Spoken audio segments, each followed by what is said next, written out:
जनवरी 2014 को मुरादाबाद जिले के गुरेठा गांव में 2 व्यक्ति पहुंचे। उनमें से एक की गोद में एक बच्चा था। वह बोला, तीर्थंकर महावीर मेडिकल कॉलेज में मेरी पत्नी ने एक बेटी को जन्म दिया था। बच्ची मर गई है, अब इसे दफनाना है। दफनाने के लिए हमें फावड़ा चाहिए। हमें शमशान बता दो, इस बच्ची को हम वहाँ दफना देंगे। ऐसे दुख में लोग हर तरह से सहयोग करने की कोशिश करते हैं, इसलिए फावड़ा आदि लेकर गांव के कई लोग उन दोनों के साथ गांव के पास ही बहने वाली गांगन नदी की ओर चल दिए। गांव का एक आदमी दुकान से बच्ची के लिए कफन भी खरीद लाया। गांगन नदी के आसपास के गांव के लोग अपने प्रियजनों का अंतिम संस्कार नदी के किनारे स्थित शमशान में करते थे, इसलिए वे भी बच्ची को कफन में लपेटकर नदी की तरफ चल दिए। नदी किनारे पहुंचकर गांव के एक आदमी ने बच्ची की लाश को दफनाने के लिए एक गड्ढा भी खोद दिया। वह उसे दफनाने ही वाले थे कि उसी समय बच्ची रोने लगी। बच्ची के रोने की आवाज़ सुनकर गांव वाले चौंक गए, क्योंकि उस बच्ची को तो उन दोनों लोगों ने मरा हुआ बताया था। बच्ची के जीवित होने पर उसके पिता और उसके साथ आए युवक को खुश होना चाहिए था, लेकिन वे घबरा रहे थे। उनके चेहरे देखकर गांव वालों को शक हो गया। वे समझ गए कि कुछ ना कुछ गड़बड़ जरूर है। लिहाजा उन्होंने उन दोनों को घेर लिया और हकीकत जानने की कोशिश करने लगे, लेकिन वे यही कहते रहे कि डॉक्टर ने बच्ची को मृत बताया था। इसके बाद ही तो वो उसे दफनाने के लिए लाए थे। यह बात गांव वालों के गले नहीं उतर रही थी। शोर शराबा सुनकर आसपास खेतों में काम करने वाले लोग भी वहां पहुंच गए। भीड़ बढ़ती देख वे दोनों वहां से भागने का मौका ढूंढने लगे। लोगों ने उन्हें दबोच लिया और उसी समय पाकबड़ा थाने में फोन कर दिया। सूचना पाकर थाना प्रभारी तेजेंद्र यादव सब इंस्पेक्टर सहदेव सिंह के साथ शमशान घाट पहुंच गए। उन्होंने दोनों लोगों से पूछताछ की तो एक ने अपना नाम राजेश और दूसरे ने दिनेश बताया। उन्होंने जब बच्ची को देखा तो वह जीवित थी। वह 5-6 दिनों की लग रही थी। पता चला कि वह राजेश की बेटी है और दूसरा युवक उसका साला है। पास में ही तीर्थंकर महावीर मेडिकल कॉलेज था। पुलिस ने उस बच्ची को अविलंब मेडिकल कॉलेज में भर्ती करा दिया, जिससे उसकी जान बच सके। डॉक्टरों ने जब उस बच्ची को देखा तो वे चौंक गए, क्योंकि वह बच्ची वहीं पैदा हुई थी और उसकी माँ उस समय वहीं भर्ती थी। डॉक्टरों ने पुलिस को बताया कि बच्ची को उसका पिता राजेश जीवित अवस्था में ही ले गया था। उसके मरने का तो सवाल ही नहीं है। मामला गंभीर लग रहा था, इसलिए थाना प्रभारी ने यह सूचना नगर पुलिस अधीक्षक महेंद्र यादव को दे दी। उधर डॉक्टरों ने भी बच्ची को आईसीयू में भर्ती करके इलाज शुरू कर दिया। नगर पुलिस अधीक्षक महेंद्र भी थाना पाकबड़ा पहुंच गए। थाना प्रभारी ने उनके सामने राजेश से जब पूछताछ की तो बच्ची को जिंदा दफन करने की एक चौंकाने वाली कहानी सामने आई। राजेश मूल रूप से उत्तर प्रदेश के बरेली शहर के हाफिजगंज का रहने वाला था। वह मोटर मैकेनिक का काम करता था। पिता राम भरोसे को जब लगा कि राजेश अपना घर चलाने लायक हो गया है तो उन्होंने बरेली के ही नवाबगंज में रहने वाले मुक्ता प्रसाद की बेटी सुनीता से उसकी शादी करा दी। शादी हो जाने के बाद राजेश के खर्चे बढ़ गए थे, इसलिए राजेश कहीं दूसरी जगह अपने लिए नौकरी ढूंढने लगा। इसी दौरान उत्तरांचल के रुद्रपुर शहर स्थित एक फैक्ट्री में उसकी नौकरी लग गई। उस फैक्ट्री में बाइकों की चेन बनती थी। कुछ दिनों बाद राजेश अपनी पत्नी सुनीता को भी रुद्रपुर ले गया। वहां हंसी खुशी के साथ उनका जीवन चल रहा था। इसी दौरान सुनीता गर्भवती हो गई। इससे पति पत्नी दोनों ही खुश थे। पहली बार मां बनने पर महिला को कितनी खुशी होती है, इस बात को सुनीता महसूस कर रही थी। राजेश भी सुनीता की ठीक से देखभाल कर रहा था। सुनीता को 7 महीने चढ़ गए। अब सुनीता को कुछ परेशानी होने लगी थी, क्योंकि डॉक्टर ने भी सुनीता को कुछ एहतियात बरतने की हिदायत दे रखी थी। सावधानी बरतने के बाद भी अचानक एक दिन सुनीता को प्रसव पीड़ा हुई। जिस डॉक्टर से सुनीता का इलाज चल रहा था, राजेश पत्नी को तुरंत उसी डॉक्टर के पास ले गया। सुनीता का चेकअप करने के बाद डॉक्टर ने स्थिति गंभीर बताई, क्योंकि सुनीता के पेट में 7 महीने का बच्चा था। यदि वह 8 साढ़े 8 महीने से ऊपर का होता तो डिलीवरी कराई जा सकती थी। समय से 2 महीने पहले डिलीवरी कराना उस डॉक्टर की नज़रों में मुनासिब नहीं था। ऐसी हालत में सुनीता को किसी अच्छे अस्पताल या नर्सिंग होम में ले जाना ज़रूरी था। रुद्रपुर में कई नर्सिंग होम ऐसे थे जहां सुनीता को ले जाया जा सकता था, लेकिन वे महंगे होने की वजह से राजेश के बजट से बाहर थे। लिहाजा वह पत्नी को लेकर मुरादाबाद आ गया और उसे तीर्थंकर महावीर यूनिवर्सिटी के मेडिकल कॉलेज में भर्ती करा दिया। वहां 4 जनवरी 2014 को सुनीता ने एक बेटी को जन्म दिया। बच्ची 7 महीने में पैदा हुई थी, इसलिए वह बेहद कमज़ोर थी।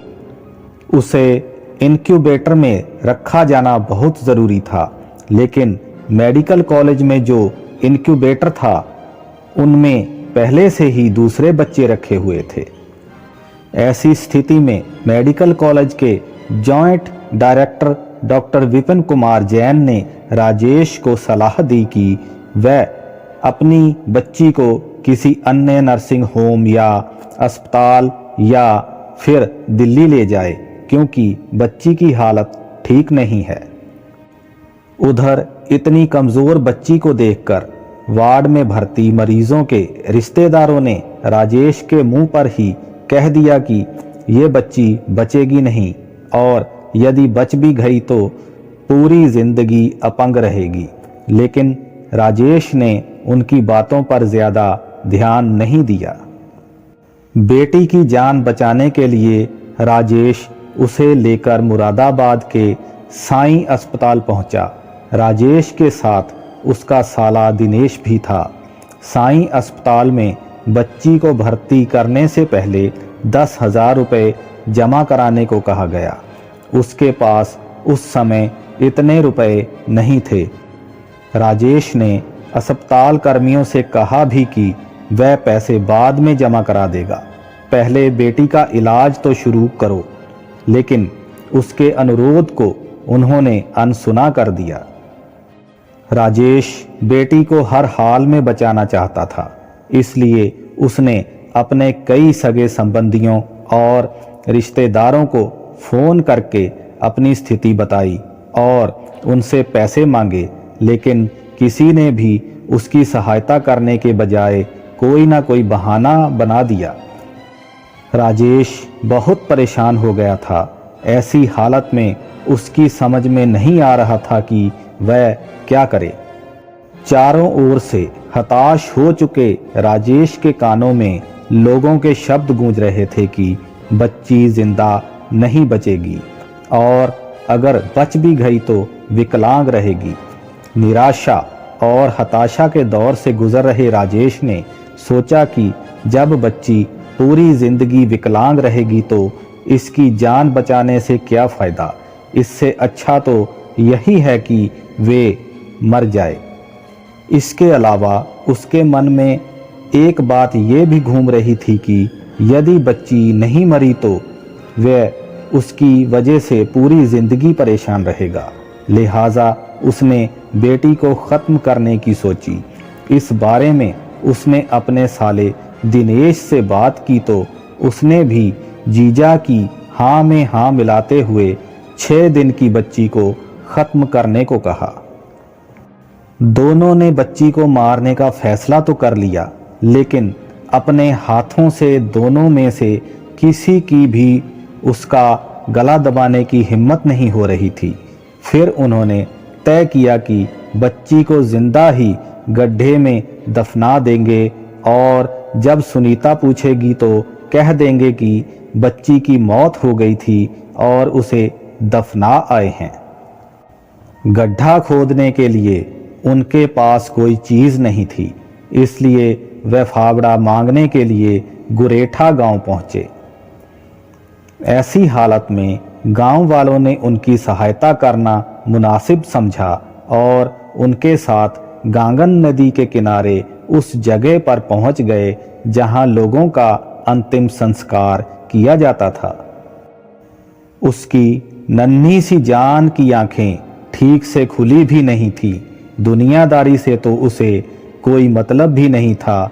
माँ की गोद से पिता के मजबूत हाथों में वह इसलिए आई थी कि वह उसका इलाज कराएंगे, लेकिन उसे क्या पता था कि कन्यादान करने वाले हाथ ही उसे जिंदा दफनाने के लिए आगे बढ़ेंगे। लेकिन जैसे ही उसे गड्ढे में ठंडी रेत पर लिटाया गया, वह हाथ पैर चलाते हुए जोर जोर से रोने लगी, जैसे वह रोते रोते अपने जन्मदाता से पूछ रही हो कि मेरा कसूर क्या है, मुझे मत मारो, एक दिन मैं ही तुम्हारा सहारा बनूंगी और घर में उजियारा फैलाऊंगी।